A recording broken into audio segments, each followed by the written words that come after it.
Hemos estado hablando durante el programa del día de hoy sobre lo que está ocurriendo con los gobernadores y exgobernadores, como varios de ellos, bueno, 6 de ellos están actualmente detenidos, una cantidad similar están bajo proceso o en investigación o señalados, incluso algunos señalados en Estados Unidos, algunos pues con problemas con la justicia en Estados Unidos. Hoy la nota principal del periódico Excelsior, y no solo Excelsior, de otros periódicos, son las investigaciones en Estados Unidos sobre el exgobernador de Aguascalientes, Reynoso Femat, y hemos querido invitar a 3 exgobernadores a esta mesa para platicar justamente sobre ese tema, sobre la función de gobernador, que durante muchos años en México, en el siglo pasado, parecía ser una figura decorativa y luego repentinamente tomó una enorme fuerza al punto que 2 de los últimos 3 presidentes de la República fueron gobernadores antes de llegar a ser presidentes. Pero sin más preámbulo, voy a presentar a quienes me acompañan en la mesa y se los agradezco mucho. Son además los 3 son senadores de la República. Patricio Martínez, exgobernador de Chihuahua, senador de la República. Hola Patricio, ¿cómo estás? Muy bien, muchas Paisano. gracias, Pascal, paisano.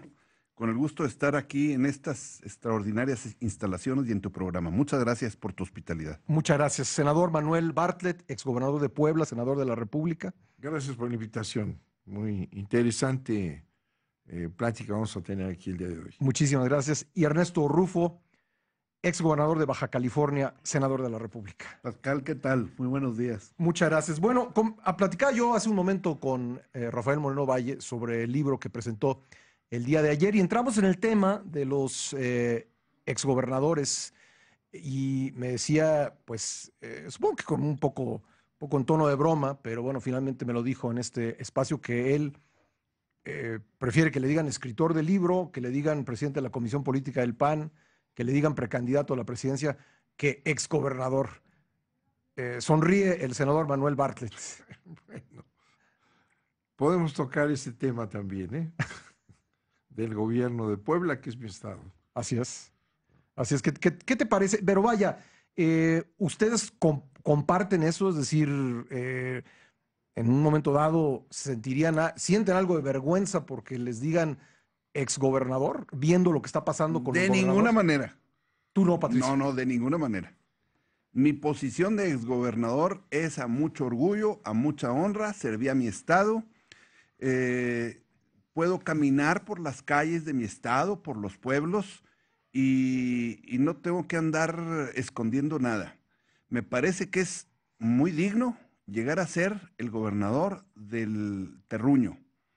Y si ha habido una serie de problemas en una generación de gobernadores, es una circunstancia que corresponde a cada uno y debo decir, el derecho penal no es endosable.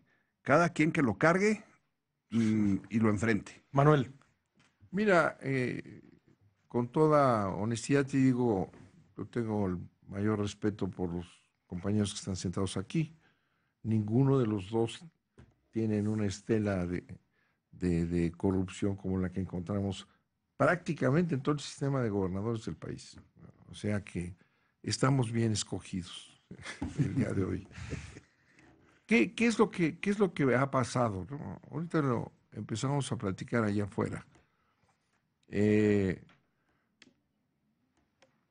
¿Por qué tenemos esta situación que tú describes, Pascal, de los gobernadores todos podrías decir, salvo prueba en contrario, ¿no? Todos, porque se ha establecido un sistema de corrupción a partir de la presidencia de la República hasta el último gobernador y de ahí en los presidentes municipales.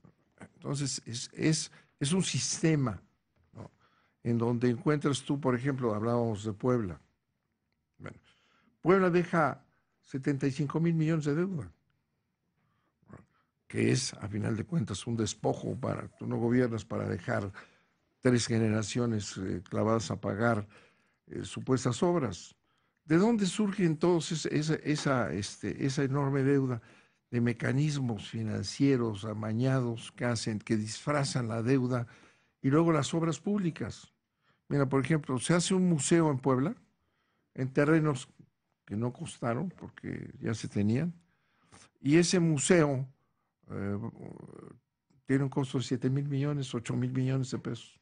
Un museo. En un estado en donde hay hambre por todos lados, ¿verdad? Un museo. ¿Quién hizo ese museo? Hank. Las constructoras, estas OHL. ¿Verdad? Entonces ves repetido el esquema de grandes obras, ¿verdad? Con todo lo que viene atrás. El análisis de lo que significa OHL en el Estado de México fue motivo de un escándalo terrible en donde aparece el secretario de Comunicaciones del Estado subiéndoles, autorizando que cobren más el peaje, ¿verdad? Que porque lo necesitan. Entonces aparece un negocio en donde nunca se termina de pagar y el dinero, hoy, seguramente en el periódico Excelsior está también esto del yerno del presidente OHL en España teniendo que comparecer porque hicieron una transferencia de millones de México para corrupción en España. Entonces, el gran problema es que este es un sistema. No operó ningún control. La Auditoría Superior de la Federación, que es una institución positiva, hizo señalamientos, no pasó nada. No pasa nada que la auditoría audite a los estados. El sistema de Hacienda, ahí muy al principio en el Senado, en el que estamos casi concluyendo nosotros, hubo reformas para que Hacienda tuviera elementos para evitar el endeudamiento de los estados. ¿Qué pasó? Nada. La Secretaría de Hacienda tiene el conocimiento perfecto de todos estos endeudamientos y no hizo nada. Y Ernesto, luego la Secretaría de Gobernación, perdón, sí. termino con eso. El secretario de Gobernación, yo lo fui, tiene la responsabilidad de mantener la relación con los estados. No hizo nada. No hizo nada el secretario, lo cual te refleja que es, como dice Andrés Manuel López Obrador, es una mafia. Están protegidos, salvo cuando hay un estallamiento, un escándalo aquí y ya no lo pueden parar. Gracias, Manuel. Ernesto Rufo, habla Manuel Bartlett de un sistema. Tú fuiste el primer gobernador de oposición. ¿Te imaginabas otro desenlace en cuanto a las gubernaturas? Te eligieron gobernador en 1989, ha pasado ya algunos años y ahora pues parecería o por retomar la expresión de Manuel, este sistema pues no solamente no logró romperse, sino se volvió peor. ¿Qué podrías decir después de haber sido gobernador y a estas casi 3 décadas de distancia? Bueno, me parece que la palabra clave es sistema. Bien lo dijo aquí Manuel. Yo creo que el actual se ha agotado y estamos en la víspera de iniciar uno nuevo. Pero ¿a qué me refiero? A el descongelamiento del poder político absoluto de la presidencia de la República. Porque estos problemas que hoy narramos, era increíble, imposible escuchar de ellos en los 60s, en los 70s, en los 80s ya empezaban a darse problemas, pero precisamente con el cambio político, cuando empiezan a irrumpir nuevas fuerzas y se va disminuyendo el poder presidencial, se empieza a relajar aquel control absoluto que carecía de fuerzas institucionales realmente que funcionaran. Platicamos hace unos momentos los tres, el año 97, cuando por primera vez el presidente en turno pierde el control del Congreso de la Unión y empiezan las deliberaciones de cómo descongelar el presupuesto nacional. De hecho, yo me recuerdo cuando gobernador fue el primero que planteó una controversia constitucional por el asunto de la coordinación fiscal. Y lo que buscábamos era que nosotros los gobernadores tuviéramos la capacidad de mayor presupuesto y decidir las cosas.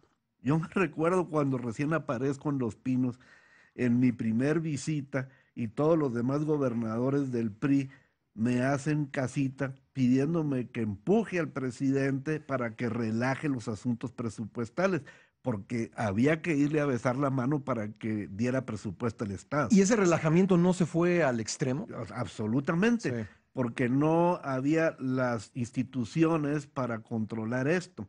Simplemente fue un ceder por parte de la Presidencia de la República a causa de las presiones partidistas y continuar en la gobernabilidad del país.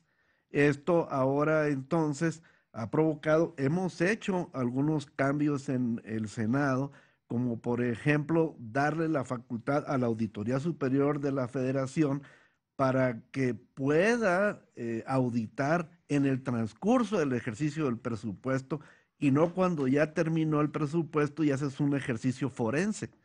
Así que poco a poco se han ido ajustando, las instituciones han ido aprendiendo, pero mientras hay una especie de China libre donde todo el mundo ha manoteado. Tengo que leerles lo que escribe hoy María Amparo Casar en las páginas editoriales de Excelsior. Su artículo se llama Gobernadores Desbocados. Dice María Amparo Casar: el federalismo en México cambió radicalmente con la alternancia en el poder. En el viejo México había un poder central que anulaba el federalismo en la práctica. Y luego dice, los gobernadores se transformaron en los mandatarios de la época del hiperpresidencialismo. La democracia se llevó este centralismo absoluto al romperse el control político de la federación sobre los estados. Lo que ocurrió fue que los gobernadores se convirtieron dentro de sus territorios en presidentitos. ¿Fue así, Patricio Martínez? Me parece que debo agradecer esta invitación y saludar a mis colegas senadores y exgobernadores por quienes expreso un gran respeto y admiro sus administraciones. Me parece que, sin llegar a lo casual, Pascal, debemos ver que hay una pérdida de equilibrio entre política y administración pública. Cuando se tenía la rigidez con poca política por el sistema presidencialista, la administración funcionaba con las estrecheces que tenía el país y en un ascenso económico, fue el desarrollo estabilizador y había una estabilidad política por la rigidez que había. Conforme avanzó la democracia, fuimos viendo que al avanzar la política se fue perdiendo ese equilibrio de la administración pública y en la medida en que se exacerbó el apetito por la política, se fue haciendo uso del presupuesto para fines políticos y se olvidó la administración pública. Por otra parte, hay un capitalismo insaciable y el político y el gobernador que está metido en este saqueo del erario no lo hace solo. Hay una industria conexa que va en la industria de la construcción, que va en la farmacéutica, que va en el transporte, que va en las comunicaciones, va todo un conjunto nacional de corrupción. No va solo un gobierno del Estado o un político en el saqueo, va como los lobos, en manada al ataque del erario. Me parece que hay la necesidad de hacer una recapitulación nacional de la moral social y reorientar a nuestra juventud. Nuestra juventud está extraordinariamente monetizada. ¿De dónde podemos esperar que vengan místicos al poder si tenemos una juventud que está con los valores del dinero por sobre cualquier cosa? Entonces, creo que es un problema grave nacional que lo debemos atacar yendo a la recuperación de los principios, de los valores y al equilibrio de lo que es administración pública y política, lo cual está perdido. Muchas gracias, Patricio. Manuel Bartlett, después de que Ruiz Cortines llegara a la presidencia, después los gobernadores, ningún gobernador llegó a la presidencia de la República hasta Vicente Fox. ¿A qué se debió que a partir de los años 90 los gobernadores volvieran a convertirse en factores centrales del juego político? ¿Se debió como dice María Amparo Casar, al debilitamiento del presidencialismo, a que los gobernadores, como dice ella, por citarla a ella, fueron beneficiarios de las facultades metaconstitucionales que antes monopolizaba el presidente? ¿Fue eso? No, mira, yo creo que hay una equivocación que se reitera mucho. El presidente pierde poder y los gobernadores se convierten ellos solos en presidentitos que le meten mano a la caja. No es cierto. Es un sistema que parte del presidente de la República. Si bien algunos controles han cambiado, el control del presupuesto es absoluto. El secretario de Hacienda maneja el país. Entonces los gobernadores tienen que ir a la Secretaría de Hacienda a pedir y se les da en razón de la amistad, la relación, la fuerza personal. Es una mafia, vuelvo a decir, que viene de la Presidencia de la República. ¿Por qué el secretario de Hacienda con todos los instrumentos no hizo nada en este robo? El atraco, la locura de este Duarte, el veracruzano, empezó en los primeros días. Era sabido. Dejó de pagarles a los maestros, empezaron a robar el presupuesto y no hicieron nada. Pero si no, se nos olvida, el gobernador Duarte, ese que está en Guatemala preso, fue atrapado mandando millones de pesos a la campaña de Peña Nieto. ¿Verdad? Y todos los gobernadores estos que están metidos en el asunto participaron en la campaña de Peña Nieto. Es decir, hay un mecanismo antiguo. Hank es una persona que hay que recordar siempre, porque él fue el que engrandeció el sistema de la corrupción, ¿no? Fue el GAN que es en el Estado de México. Se creó una cosa que se llamaba la Fuerza Mexiquense, con un enorme presupuesto, y esa Fuerza Mexiquense pagaba apoyos a los candidatos del PRI, y mandaba gente especializada en defraudación electoral. Y vemos cómo todos estos gobernadores que salen en la famosa foto ahora muy comentada, todos estuvieron en la campaña del presidente, aportaron dinero, y una vez que se acepta el sistema de mandar dinero a apoyar una campaña del presidente, todo lo demás es igual. Entonces, es una estructura de poder a través de esta corrupción. No es suelta, por eso la impunidad es lo que protege a los demás. Gracias, Manuel. La CONAGO, Ernesto Rufo, jugó un papel en el relajamiento del que tú hablabas en tu intervención anterior. Bueno, precisamente hace un rato referí, la primera vez que entré a Los Pinos, era el único gobernador, los demás eran del PRI, y había una especie de asociación callada. Delictuosa. Pues era una manera en la que querían que hubiera los cambios, que se diera pues esta transición del feudalismo al real federalismo. Era pues ese poder absoluto presidencial que había que irlo abriendo de manera democrática, y los gobernadores del PRI se asociaban a buscar que el único gobernador que no estaba en ese sistema empezara a empujar. Bueno, no es otra cosa más que esta razón nacional del cambio de lo absoluto a aquel sistema, por eso sigo esa palabra que expresó Manuel, ese sistema totalmente concentrado en el poder de una persona, a transferirnos al de instituciones que todavía hoy no están instaladas. Y como están flojas, pues no pueden apretar como la Auditoría Superior de la Federación, la Secretaría de la Función Pública, ahora un Sistema Nacional de Anticorrupción, porque no se regulaban las cosas más que con poder absoluto. Ahora estamos migrando a instituciones que no están instaladas, que estamos tratando de hacer valer con más fuerza que incluso personalidades como gobernadores que vieron que las cosas están sueltas y empiezan a usar el dinero de discreción. ¿Lograremos pasar a ese país de instituciones? No hay duda. es una evolución que ha sido lamentablemente muy lenta. Yo cuando llego de gobernador, de oposición al sistema, pensé que al haber ganado ya estaba todo arreglado y faltaba muchísimo, sobre todo participación ciudadana, porque la gente no está acostumbrada tampoco a ejercer sus capacidades de ciudadano.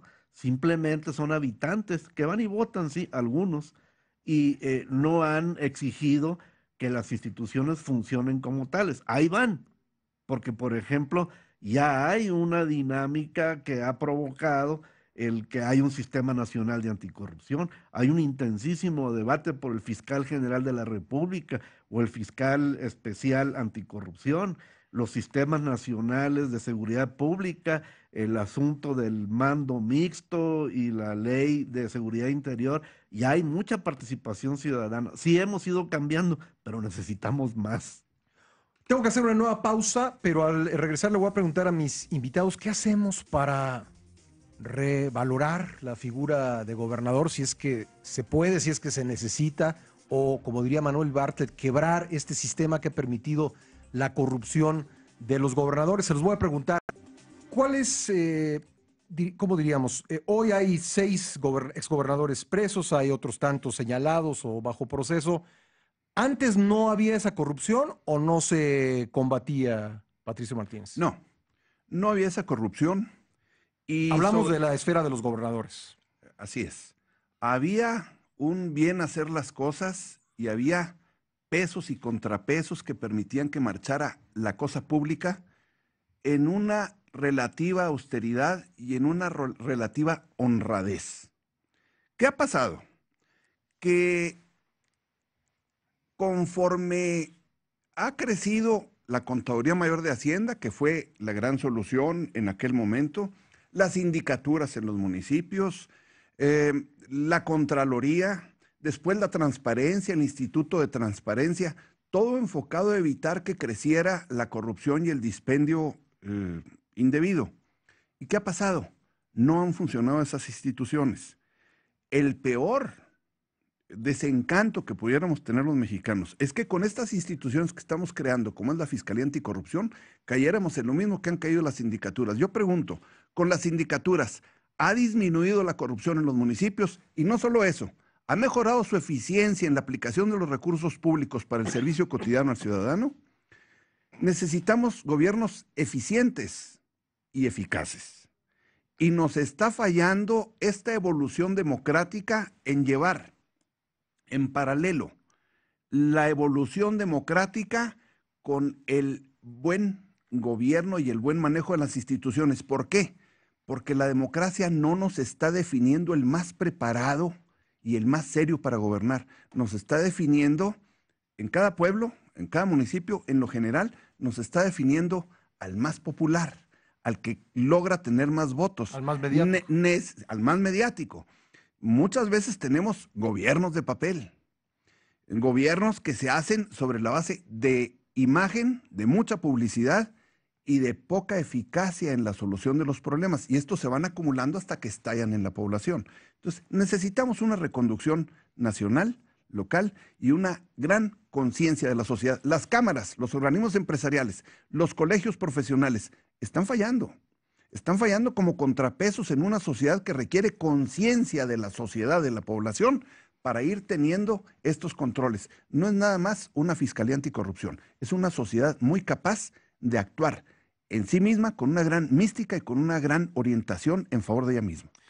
Manuel Bartlett, tú fuiste secretario de Gobernación cuando creo que el secretario de Gobernación podía llamar a cualquier gobernador, llamarlo a su oficina a Bucareli y el gobernador le hacía caso, o por lo menos era la apariencia. Hoy no estoy tan seguro de que ocurra eso. Es cierto, eso, Manuel. Pero misma pregunta, ¿había la corrupción en los gobiernos estatales en aquel entonces como la que vemos hoy o simplemente no se castigaba? No, yo estoy de acuerdo con Patricio. Por eso hablo yo de un sistema, como se fue. Corrupción ha habido siempre, ha habido gobernadores pillos y corruptos y el jefe de esa o la estatua principal, Jan González, que deja un muy honesto patrimonio bancario, financiero, etcétera, ¿verdad? Ahí hay un gran ejemplo, ¿no? Pero ahora es un sistema, insisto. Mira, si no fuera toda esta protección de un procurador que no hace nada, ¿dónde está el procurador? Para vigilar estos atracos. ¿Dónde está, digo yo, Hacienda? ¿Dónde está la secretaría esa, de la ¿Función pública? función pública, que no se funciona para nada? Porque todo funciona así, porque el arreglo es el dinero. Los gobernadores han participado en las elecciones del presidente, el presidente los apoya y es una estructura mafiosa en donde reina la impunidad. ¿Por qué nadie cree en ese show de Duarte O sea, guatemalteco? ¿tú crees que es bueno, Bueno, Duarte y los demás, es un show lo que estamos viendo? eso, bueno, Duarte no pudo ser defendido. Llegó a un extremo aquella locura que tuvieron que hacer ajustes. Uno de ellos, y con todo respeto aquí a mi amigo Rufo, que estimo mucho, eh, el sistema gana con Yunes. Es decir, en lugar de que gane el PRI en ese estado que es indefendible del priismo, gana el PAN. Pues de común acuerdo. El triunfo es de común acuerdo con Peña. ¿Verdad? Todos estos acuerdos en las cuestiones electorales son parte de esa cuestión en donde están ligados todos. Me decías Moreno Valle. ¿Quién es Moreno Valle? Un alto dirigente del PAN, que nunca fue del PAN, pero en fin, no seamos muy puristas en la pertenencia a partidos. Moreno Valle entra por un acuerdo de Elbester Gordillo con Calderón. Elbester Gordillo ayuda al fraude de Calderón, ¿verdad? Y entonces le pide que le pague. Y entonces, ¿qué le paga Calderón a la Gordillo? Le paga con el ISSSTE, le paga con la Secretaría de Educación y le entrega a Puebla. ¿Y qué ocurre llega en un pacto mafioso? Moreno Valle se hace del PAN porque Calderón lo acepta como candidato del PAN.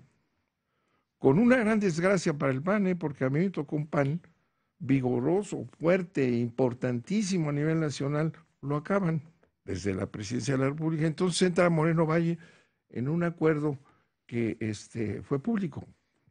Entonces, ese es el tipo de operaciones que hay, ¿no?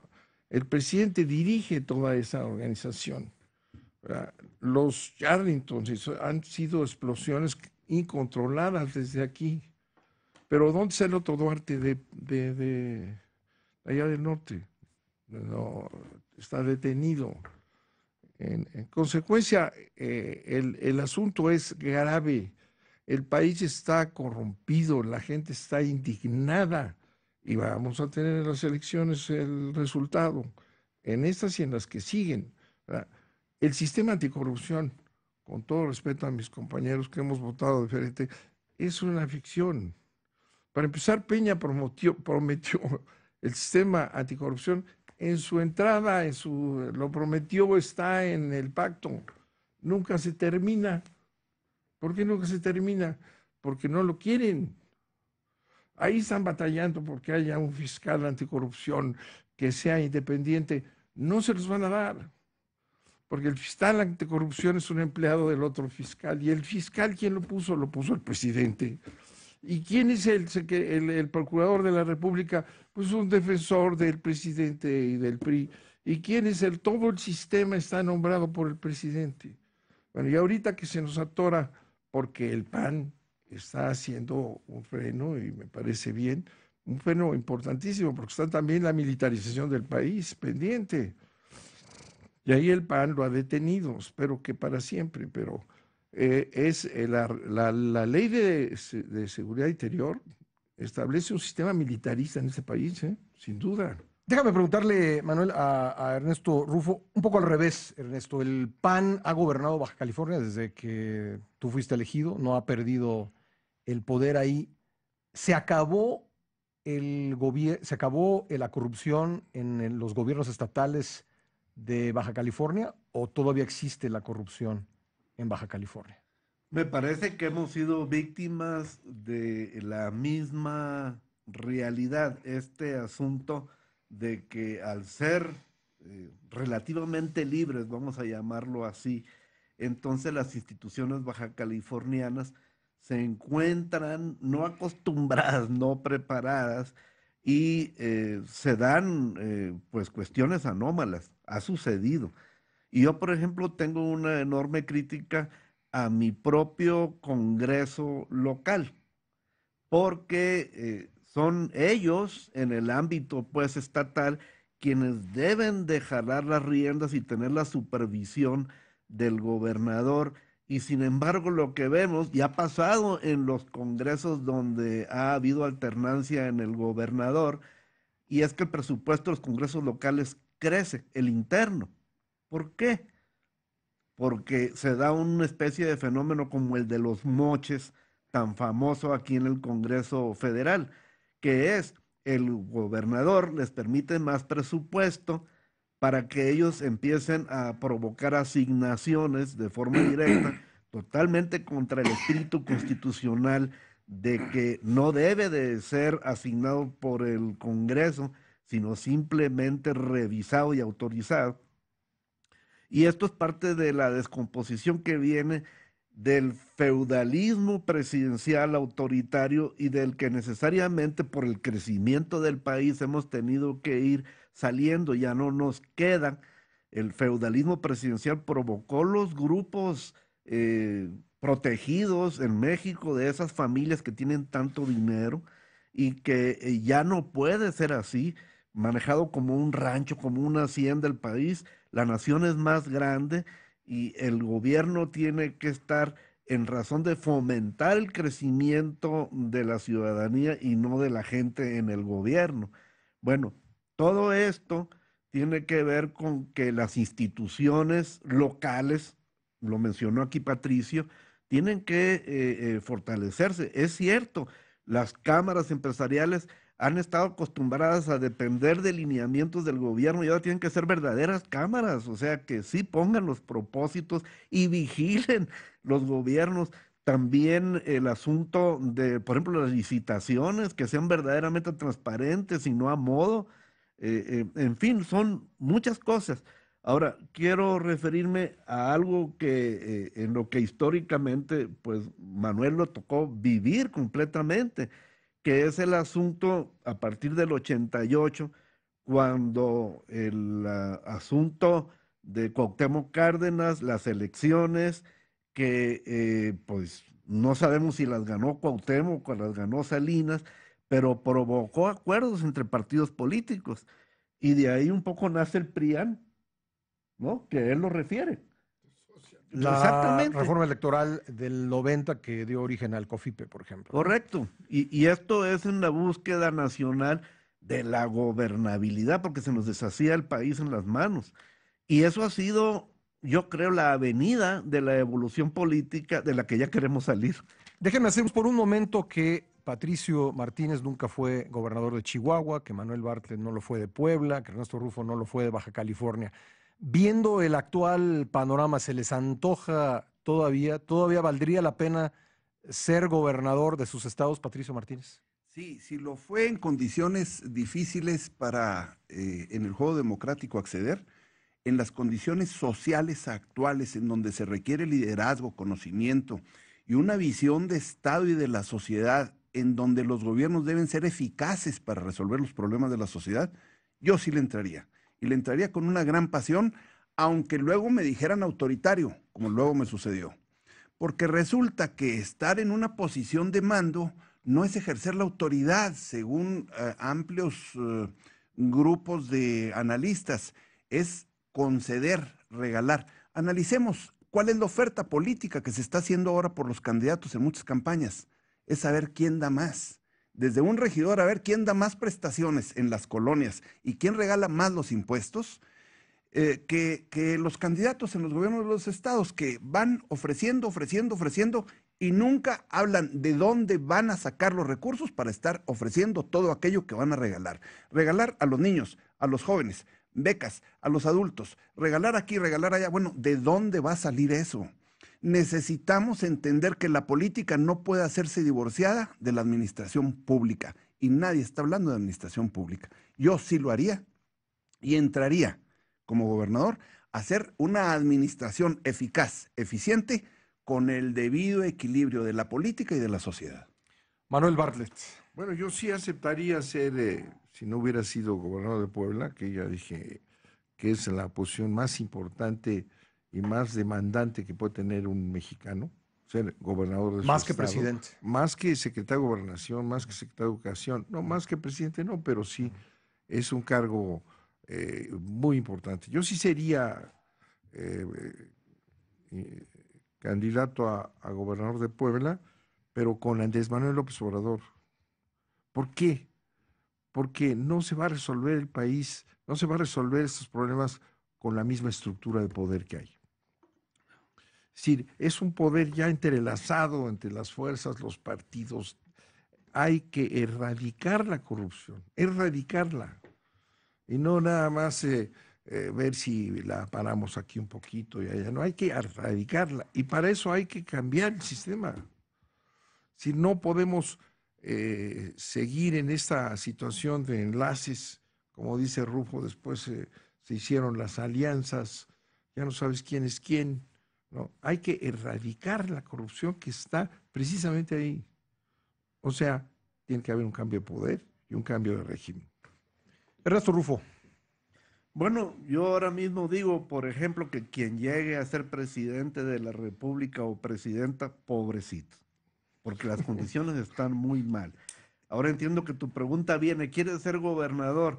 En el contexto, pues, o sea, nos estás poniendo un trabuco. Bueno, claro, yo sí quisiera. Pero tú además quieres ser presidente. Además, pero lo que veo es de que lo aprendido nadie nos lo quita. Yo veo a Patricio, por ejemplo, cómo respondió y lo hizo de manera emocionada, porque aprendió y sabe un montón de cosas que se deben de hacer. Y aquí todos tenemos experiencia. Entonces, yo creo que eso es algo muy importante que podríamos aportar de nuevo. Yo creo que la pasión de haber pasado por esas universidades, de haber sido gobernadores, pues nos tiene aquí hablando así como lo hacemos. Así que yo sin duda, porque no es fácil el poder lograr todo este acumulamiento de información, experiencias, vivencias. Nuestro país es uno de naturaleza feudal y lo queremos llevar a una de naturaleza moderna. Y eso, gente que hemos aprendido, caballeros como ellos, yo no dudaría en contemplarlos en actividades públicas, gubernamentales, porque saben, y eso es lo que necesitamos en el país, experiencia. A mí si me dicen que si quiero volver a ser gobernador, claro que sí lo haría mucho mejor.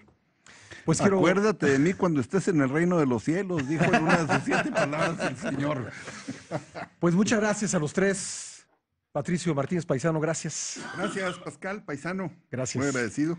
Gracias, Manuel Bartlett, muchas gracias. Gracias por la invitación. Gracias, Ernesto Rufo. Con mucho gusto. Es su casa, ojalá podamos repetir esta mesa próximamente. Gracias.